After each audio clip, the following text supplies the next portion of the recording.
For several years, my wife and I owned a house that we used as an Airbnb rental. At first, it was exciting, promising passive income in a high tourism area, flexibility, and the chance to make more money than traditional renting. It was perfect, or so we thought, but over time the cracks began to show. Running an Airbnb, while holding down a full-time job, slowly began eating away at me. The endless cycle of bookings, messages, reviews, cleaning crews, and maintenance requests wore me thin. Every time a guest checked out, we had to make sure everything was spotless and ready for the next, often with less than a day in between. My time off became a second shift. Still, we kept going because the money was decent, and the house was in a great location. The trouble started 2 years in. It was a quiet Wednesday when we received a new booking, a one-night stay from what appeared to be a young couple. Nothing unusual.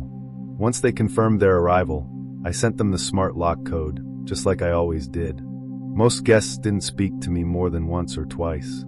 A check-in message, maybe a random question about the coffee maker or the Wi-Fi password, and then they were gone. That night, around 9 p.m., just as I was winding down and getting ready for bed, I received a text from the guest, the man. It simply said, "I'm gonna call you in a sec." Something about that text made me feel uneasy. It wasn't anything explicit, just a gut feeling. A moment later, my phone rang. He said the water wasn't working. Now, that's not something you can brush off. I was surprised. I'd never had that issue before. I apologized immediately and offered to swing by to check the water system. He was polite, calm even, and told me it was fine if I came over. The house was only about 10 minutes away. When I pulled up, I noticed 2 cars in the driveway. That struck me as strange. This was supposed to be a quick romantic getaway for 2. Why would they need 2 cars? Maybe they had friends over. Technically, that was against the rules, but I wasn't too bothered, at least not yet. I walked up to the door, knocked once, then used the code to let myself in. The lights were on, and the place was quiet, eerily quiet. I figured they'd be waiting to show me the issue, but no one greeted me. I should have called out. I should have checked to see where they were. But I just wanted to fix the problem and leave. So, I headed straight down to the basement where the main water valve was located. The basement was cold and dimly lit, cement walls, exposed beams, and a quiet hum from the old water heater. I crouched down by the valve and gave it a twist. Immediately, I heard the pipes groan and water rush through them again. It had been shut off manually, completely turned off. That didn't make any sense. No one but my wife and I knew how to access the valve. And even if someone did figure it out, why would a guest turn off the water on purpose? I stood there for a minute, staring at the pipes, trying to rationalize it. Maybe they were trying to get a refund. Or maybe they just didn't know what they were doing and turned it off by accident. Still, something didn't feel right. The silence in the house, the 2 cars, and now this. I stood up and turned toward the stairs. I didn't want to be in that basement anymore. Then I heard it. The door at the top of the basement stairs creaked open slowly, followed by the unmistakable sound of footsteps, multiple sets, coming down the stairs. 3 men appeared at the bottom. I froze. None of them looked like the person I'd been texting with. These weren't some young 20-somethings on a getaway. These were middle-aged men, grizzled, heavy-set, wearing dark clothes. One of them, taller than the rest, with a deep voice, spoke first. "Is it fixed?" he asked. It was the same voice I'd heard on the phone. My stomach dropped.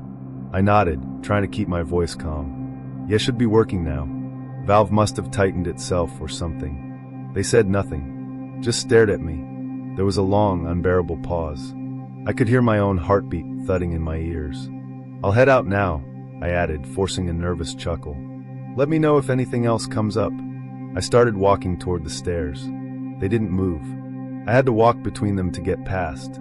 My shoulder brushed against one of them as I passed, and that's when I saw it, tucked into the back of the man's waistband. A gun. I didn't breathe. I didn't react. I just kept moving. Up the stairs, 1 foot at a time, trying not to sprint, trying not to make them think I'd seen it. When I reached the top, I didn't even close the front door. I walked straight to my car, got in, locked the doors, and drove. When I got home, I woke my wife up and told her everything. I was shaking. I could barely speak. She convinced me to call the police. We explained that the guests weren't who they claimed to be, that something strange was going on. I gave the officer the door code, and they checked the property within the hour. But no one was there. Gone. Every last one of them. It looked like they'd cleared out fast, probably while I was driving home or talking to the police. The officer said there was no sign of forced entry or violence, but that some of the more expensive items, electronics, artwork, and decorations, were missing. A day later, we found out the card they used to book the place was stolen. Airbnb banned the account, but that didn't help us recover what we lost. What I still don't understand is, what was their real plan? Were they trying to lure me there to rob me? Maybe worse? If that's what it was, why didn't they go through with it? I saw the gun. I was trapped in a basement with 3 men I didn't know, no way out, and yet, they let me go. That part still haunts me. Maybe I got lucky. Maybe they changed their minds. Or maybe I just didn't fit whatever it was they were looking for. After that, I refused to step foot in the house while guests were staying. I didn't care if the toilet exploded.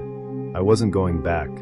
A few months later, we pulled the house from Airbnb for good and put it up for a long-term rental. The passive income wasn't worth the risk. Not after that night. Now every time I think about walking down into that basement and hearing those footsteps, I get cold all over again.